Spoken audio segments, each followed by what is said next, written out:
हाँ दोस्तों, मैं अपने YouTube चैनल सरस क्लासेस भंगिया पर स्वागत करता हूँ। आप जहाँ भी होंगे मस्त होंगे और दुरुस्त होंगे।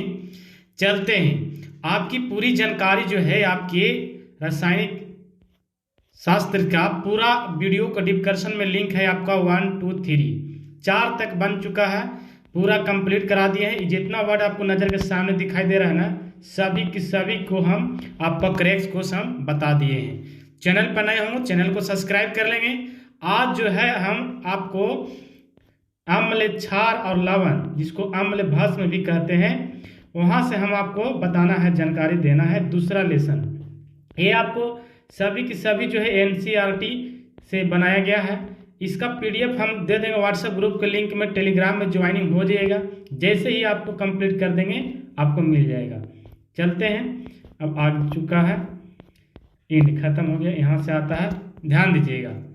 तो यहाँ पर हम आने के बाद थोड़ा सा हम आपसे जानकारी दे देना चाहते हैं कि आप पिछले क्लास में या कभी भी 7 8 में पढ़े होंगे, क्योंकि अम्ल और भस्म, जिसको क्षार बोलते हैं, लवण, इसको आपको जानकारी होगा। अंग्रेजी में एसिड बोलते हैं अम्ल को, बेस बोलते हैं भस्म को, और साल्ट हम बोलते हैं लवण को। तो यहाँ पर आने के बाद हम परिभाषा जानेंगे। सबसे पहले चीज कि अम्ल यानी एसिड, अम्ल वे पदार्थ जो स्वाद में खट्टे होते हैं एवं जो है नीला लिटमस पत्र को लाल कर देता है या लाल में बदल देता है, तो अम्ल कहलाता है। एक बात याद रखिएगा, अम्ल जितना भी रहेगा आपकी स्वाद में खट्टा होगा और क्या करेगा, नीला को लाल कर देता है। अम्ल जो है नीला को लाल कर देता है। अगर आप चाहते हैं ट्रिक याद करने के लिए तो आप याद रखिएगा, एक लड़की के नाम याद रख लीजिएगा, अनीला। अनीला, आ से आप लिखिएगा अम्ले, आ से लिखेंगे अम्ले, और नी से लिखेंगे नीला, और लाल से लाल, नीला टू लाल, यानी अम्ल जो है नीला से लाल करता है। इसका ट्रिक याद रख लीजिएगा, अनीला। चलते हैं, है ना, सब्जेक्टिव क्वेश्चन है, तो आपको वीडियो बड़ा होगा तो घबराना ही, अंत तक जरूर बन रहे हैं। अम्ल जो है उसका रासायनिक दृष्टिकोण से अगर बात करें तो वे पदार्थ जो भस्म से अभिक्रिया करके लवण एवं जल का निर्माण करता है वो अम्ल कहलाता है। ये आपको रासायनिक दृष्टिकोण से, रासायनिक नजरिया से अगर परिभाषा दिया जाए तो वे पदार्थ जो होगा जो भस्म से अभिक्रिया करेगा, ये पॉइंट जरूर याद रखिएगा, लवण तथा जल बनाता है। ये आपको ऑब्जेक्टिव भी पूछ सकता है। आप याद रखिए, सब्जेक्टिव कंप्लीट हो जाएगा तो ऑब्जेक्टिव अपने आप कंप्लीट हो जाएगा, है ना। पूछ सकता है कि वह कौन सा जो है जल से क्रिया, माफ कीजिएगा, भस्म से क्रिया करने के बाद लवण तथा जल का निर्माण करता है, तो आपको अम्ल हो जाएगा, यानी अंग्रेजी में हम जो एसिड बोलते हैं यही हो जाएगा। आगे चलते हैं तो ध्यान दीजिएगा, अम्ल के प्रकार। देखिए, अम्ल के प्रकार जो है सभी के आधार पर है। जैसे अगर अम्ल के प्रकार पूछे तो कार्बन परमाणु की उपस्थिति के आधार पर, कार्बन परमाणु की उपस्थिति के आधार पर पूछा जाएगा कि अम्ल कितने प्रकार के होते हैं। तो 2 प्रकार के होते हैं, अकार्बनिक और दूसरा है कार्बनिक, ऑर्गेनिक और नॉन ऑर्गेनिक। ये जो है आपके किसके आधार पर है, तो कार्बन के परमाणु की उपस्थिति के आधार पर।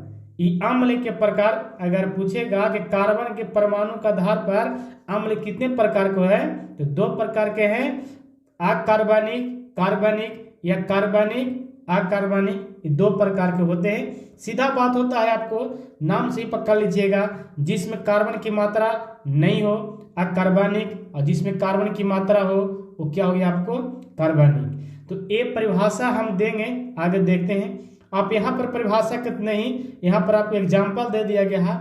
आप इसे सूत्र को बहुत VVI है, इसे जरूर आप याद कर ले। बहुत सारे बच्चों के पास याद जल्दी नहीं होता तो याद कर ले, क्योंकि आपके अगर पूछ देगा कि इनमें से कौन जो है अकार्बनिक है अम्ल या कार्बनिक अम्ल है, तो आप यहाँ पर कंफ्यूज हो जाइएगा।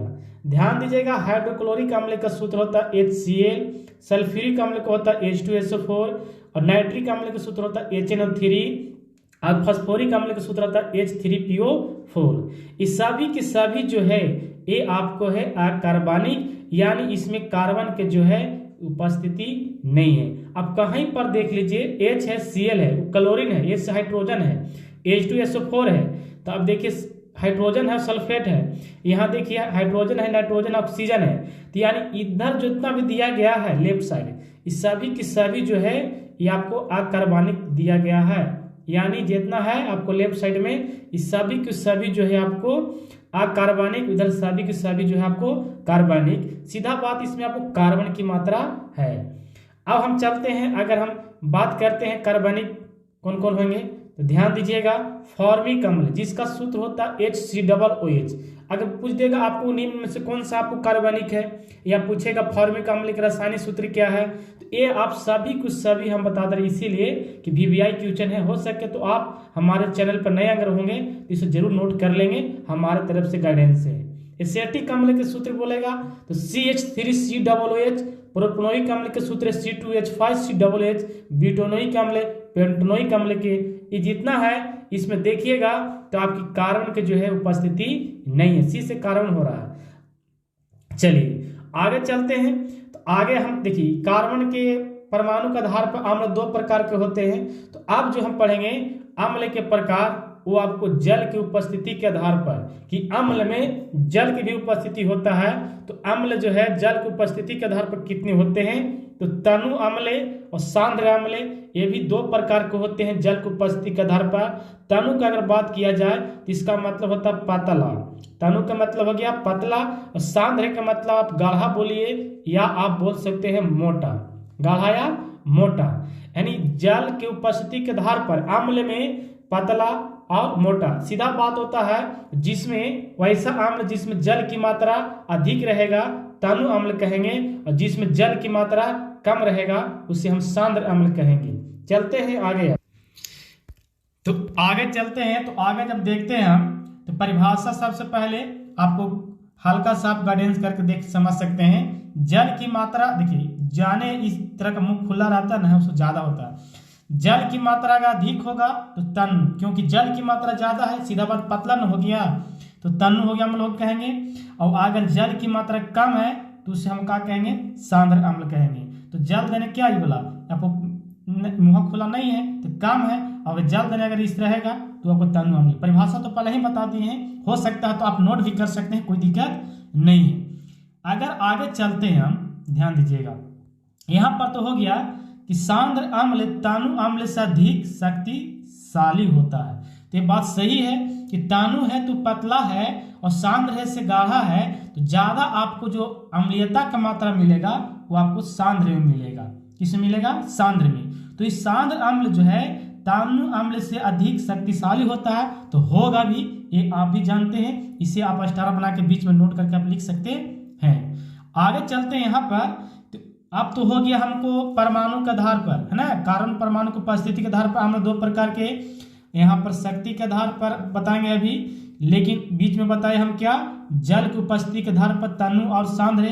अब जो अम्ल का प्रकार पढ़ेंगे हम लोग शक्ति के आधार पर, किसमें कितना शक्ति है, पावर। देखिए शक्ति के आधार पर भी अम्ल दो प्रकार के होते हैं, एक प्रबल अम्ल और एक दुर्बल अम्ल। ध्यान दीजिएगा, प्रबल अम्ल स्ट्रॉन्ग एसिड। देखिए इसको परिभाषा कैसे याद करेंगे, तो वे पदार्थ जो जल में घुलकर अधिक संख्या में H प्लस देगा, यानी हाइड्रोजन जो है प्लस ज्यादा देगा ना। अगर जल में घुलाएंगे ना, वैसा अम्ल रहेगा जो जल में घुलकर H प्लस देगा अधिक संख्या में, तो आपको परबल अम्ल हो जाएगा। अब बताइए परबल अम्ल कौन कौन हो जाएगा, तो आपको एग्जाम्पल दिया गया है, आप देख सकते हैं, HCl, H2SO4, HNO3। आप इन्हें भी याद कर लेंगे। हो सकता है पूछेगा निम्न में से कौन सा परबल अम्ल है, तो आपको याद रखने पड़ेगा। ये रासायनिक सूत्र है, सल्फ्यूरिक अम्ल बोलते हैं H2SO4, हाइड्रोक्लोरिक अम्ल है, नाइट्रिक अम्ल HNO3, याद रखेंगे, है ना। अब हम चलते हैं दुर्बल अम्ल। HCl के यहाँ पर कंप्लेन अधिक किया गया एक्सप्लेन कि HCl जब टूटेगा जल में घुलेगा तो हाइड्रोजन आपको H प्लस देगा, क्लोरीन माइनस पर चल जाएगा, ज्यादा काफी मात्रा में आपका H देगा। आगे चलते हैं, दुर्बल अम्ल की परिभाषा हम देखेंगे। दुर्बल अम्ल किसे कहते हैं, ध्यान देंगे, दुर्बल अम्ल। तो दुर्बल अम्ल मतलब कमजोर, वीक एसिड हो गया, वैसा पदार्थ जो जल में घुलकर कम संख्या में H प्लस उत्पन्न करता है, वो दुर्बल अम्ल कहते हैं। जैसे अगर अधिक संख्या में देगा तो परबल होगा, कम संख्या में H प्लस देगा तो दुर्बल होगा। ये देखिए फॉर्मिक अम्ल सूत्र है, और आपको देखिए यहाँ पर दिया गया H3 बेथनोइक अम्ल सूत्र है, जो भी है आपको ये आपको दिया गया है। इसको आपको पहले ही बता दिए थे, फॉर्मिक अम्ल और एसिटिक अम्ल जो ना जितना है ये आपको क्या हो गया, ये आपको दुर्बल अम्ल के एग्जाम्पल रहेगा। अब इतना जानकारी लेने के बाद हम लोग है ना, इतना जानकारी लेने के बाद हम लोग आएंगे अम्ल के भौतिक गुण। ये क्वेश्चन भी आई है, कहीं कहीं पूछता है कि अम्ल के भौतिक गुण 2 बताएं, ये अम्ल के भौतिक गुण लिखे। तो ध्यान दीजिएगा, अम्ल के अगर भौतिक गुण पूछेगा आपसे तो सबसे पहला इंपॉर्टेंट है कि अम्ल स्वाद में क्या होते हैं, खट्टे होते हैं। पहला कंप्लीट हो गया, पहला कंप्लीट। दूसरा बात होता है अम्ल का, हम याद रखें, ट्रिक था अनीला, आ से अम्ल, नी से नीला और लाल से लाल हो गया।